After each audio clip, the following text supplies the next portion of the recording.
I get it, you scroll through endless listings, every camera promises cinematic footage, glossy sample reels, and then you end up with a body that feels clunky, a sensor that struggles in the light you actually have, and footage that looks flat compared to the hype.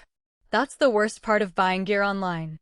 Link is in the description if you want to check the product details on Amazon.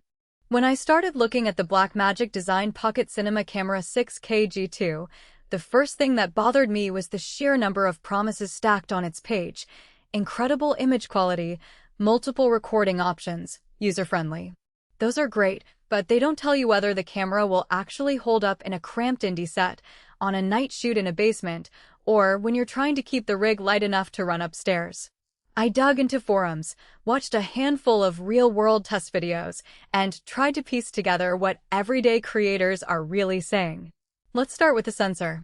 The 6K Super 35 sensor is a leap over the 4K bodies you see a lot of on the market, and that translates to a noticeable difference when you push the exposure in post. In a practical sense, if you're shooting a short film in a dimly lit coffee shop and you can't afford a massive lighting kit, the G2 will still give you usable shadows and clean highlights where a 4K camera might be pushing noise. That's a concrete advantage for anyone who works on location with limited light. Autofocus, though, is where the G2 draws a line in the sand. Blackmagic's focus system is still primarily manual, and while the newer generation has added some focus assist tools, the actual speed and confidence you get from a Sony A7 series or Canon R5 is missing.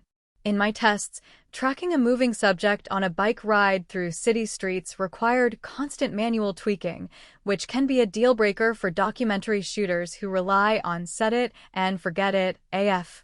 If you're comfortable pulling focus pulls or you have a dedicated focus puller, the manual system isn't a problem. If you need reliable AF for run-and-gun situations, you'll feel the limitation.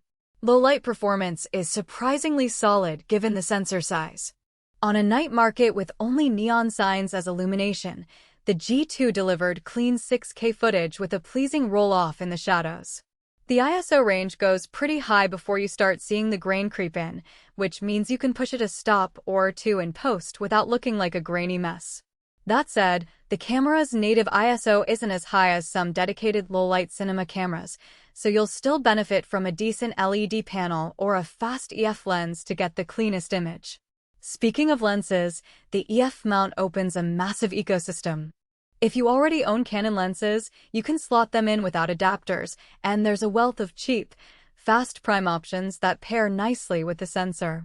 However, the body itself doesn't have any in-body stabilization, so you're fully dependent on either a gimbal or lens-based IS.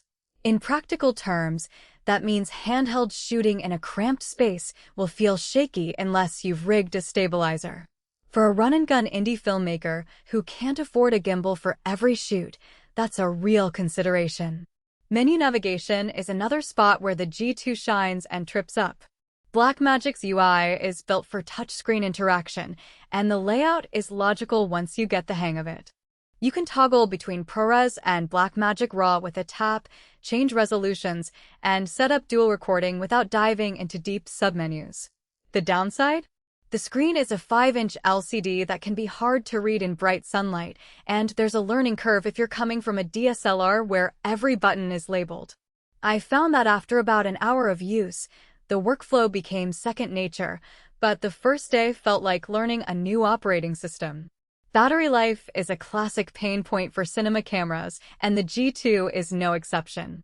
It runs on a standard Sony NPF 970 battery, which gives you roughly 7,080 minutes of continuous shooting at 6K. That sounds decent, but remember you're also powering the LCD, the external SSD, and any accessories you've attached. In a real shoot where you're moving between locations, you'll likely need at least 2 batteries or a reliable external power solution. If you're accustomed to shooting all day on a single charge, you'll want a budget for that extra gear. Now, who should actually consider buying this camera? If you're a serious hobbyist or a low-budget filmmaker who values raw image fidelity and is comfortable handling manual focus, the Pocket Cinema Camera 6K G2 is a compelling tool. Its ability to capture 6K RAW gives you future-proof footage and a lot of flexibility in post, which is priceless for narrative work, music videos, or any project where you want that cinematic look without a Hollywood budget. It also works well as a second camera for a larger production, giving you a lightweight option that can match the primary.